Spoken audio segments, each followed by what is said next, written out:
welcome to another video. This video is a reply video. I'm going to reply to a comment that I received on the Help Make Second Life Better Than It Is Top 10 Unspoken Rules of Second Life video. Want to get right into it. This is the comment. The comment. Most of these, apart from the ninth rule of never teleporting to someone without being invited, are in fact true. So, right off, this person, the other rules are factually true, but this person wants to debate or argue that the ninth rule is not true. As for teleporting to someone, this is impossible unless you know the location of where someone lives or happens to be within Second Life. Now, impossible, impossible, impossible? Uh-uh. So let's talk about teleporting. You could teleport to someone from the radar. As long as their name is on the radar, you could teleport to them. Sorry, people, but, well, sorry. I don't know who you are. You could teleport to them. Your friends, you can request a teleport and offer a teleport. If you give somebody your map rights, they can teleport to you. If you put your home or where you hang out a lot in your pics, you can teleport to that location where that person lives and or hangs out. There are workarounds in Second Life. Workarounds have been in Second Life since 2002. Kudos to the furry community. They've got some great, great scripters. There are workarounds for a lot. And if there isn't a workaround yet, somebody can make a workaround. I've always thought that there is nothing impossible in Second Life, and there are other people that share the same sentiment. In Second Life, if you want to do something just to see if you can do it, you have that option. If you want to make something to see if it can be made, you have that option. If you want to make something just to make it, you can. If you want to get someone else to make or script something that you've come up with, but you don't know how to script it, it can be done. There are HUDs out there that where all you need is the person's UUID, which we all have. It's public information on our profiles. That's our UUID. You have a UUID in a certain type of script, make a HUD, boom, you can teleport to them, and all you need is their UUID. So, I've listed several ways where it is possible. So, let's fix that statement. There you go. That's a lot better. Now, moving on. And if they're a landowner, it is their own sole responsibility to ensure avatars won't end up in their home, bedroom, or a similar intimate place. Now, landowners and renters, they have options. They can choose to have their land left open, or they can choose to have band lines up or not. They can choose to have a security orb or not.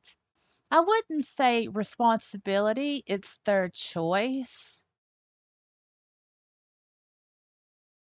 I would say the responsibility would be The renter is responsible for paying the landlord rent.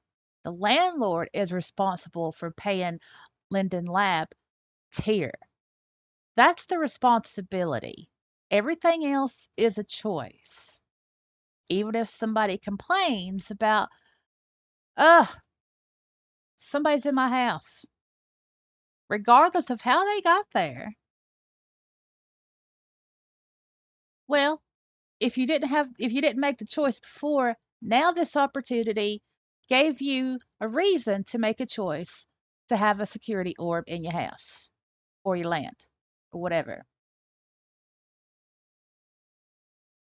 Also, there is no such thing as actual privacy in Second Life. It doesn't exist because it all goes back to workaround. There's always a workaround. Now let's continue. As for not sending friend requests to people without their permission, asking to be friends is the best thing you can do. If the other person says no, then it's their loss, and I personally feel you're allowed to call them out on their standoffishness.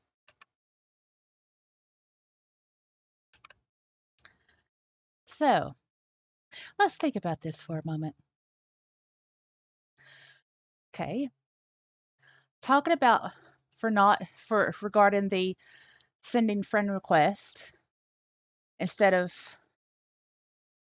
just throwing them at somebody. You ask, say, hey, um, want to be my friend? Can I be on your list? Can you be on? You want to be on my list? Just whatever. You put it nicely. You don't just send them a friend request and not even like spoken to them. Oh man, I hate that so much. Anyway,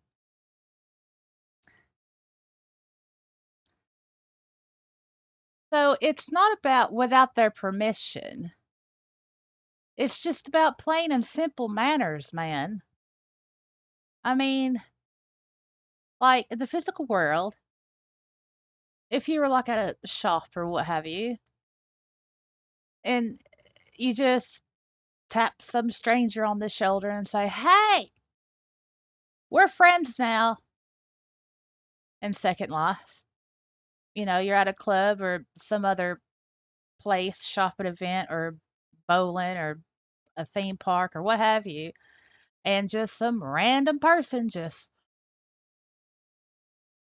throws you this, want to be my friend, and you haven't spoke to them. Who likes that? I don't think nobody. I don't. And it appears that some of my subscribers don't either, which, yeah, y'all smart. So, yeah, asking to be friends is the best thing you can do. You ask first before you make the other person feel obligated or awkward. It's like you asked them first. And also, I'll add to that.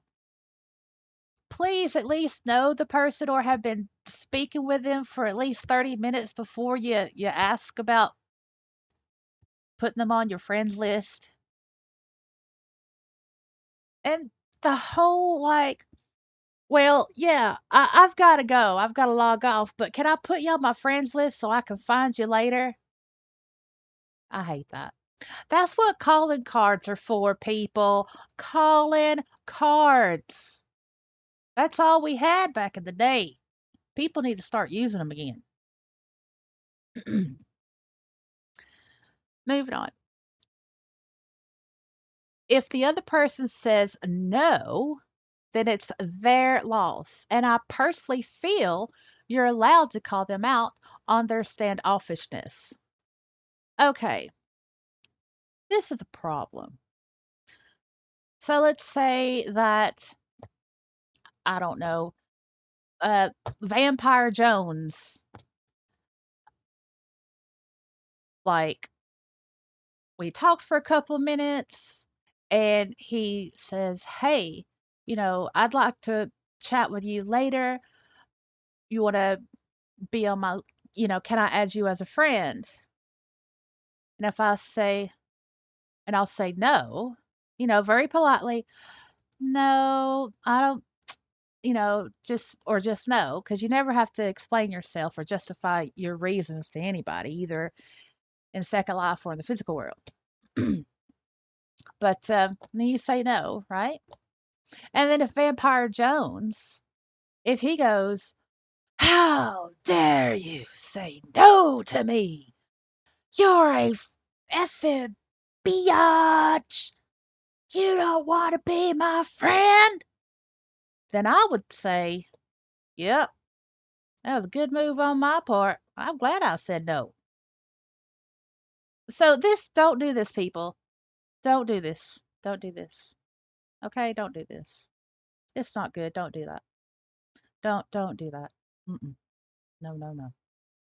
Because this right here, if you've been with me for my dating card videos, you know this is a red flag. You know that's a red flag. Yeah. I got smart subscribers. Yeah. This comment, I don't think they're a subscriber. I don't know, but I that's my reply. I couldn't type all that out. Alrighty. Well, that's it for me. I hope you enjoyed it. Uh, if you didn't, then well, that's fine too. If you want more content like this, make sure to hit that like button. And if you haven't already, hit that subscribe button. That's it, y'all. I've done it. I've done it. I've done it. I hate that crap. I hate it because it's so obvious. It's like, look, everybody knows how YouTube works. If you like something, you hit the like. If you don't like something, you hit the dislike. If you want to subscribe to something, you hit the subscribe button. It annoys me that people have to be told. I don't think people have to be told because they can read. If they're looking at the video, then they're looking at the other stuff that they could utilize to express their like or their dislike or to, subscribe to great content. That's why I don't say it in every video because it's annoying. All right, that's it for me. See you in the next video. Bye.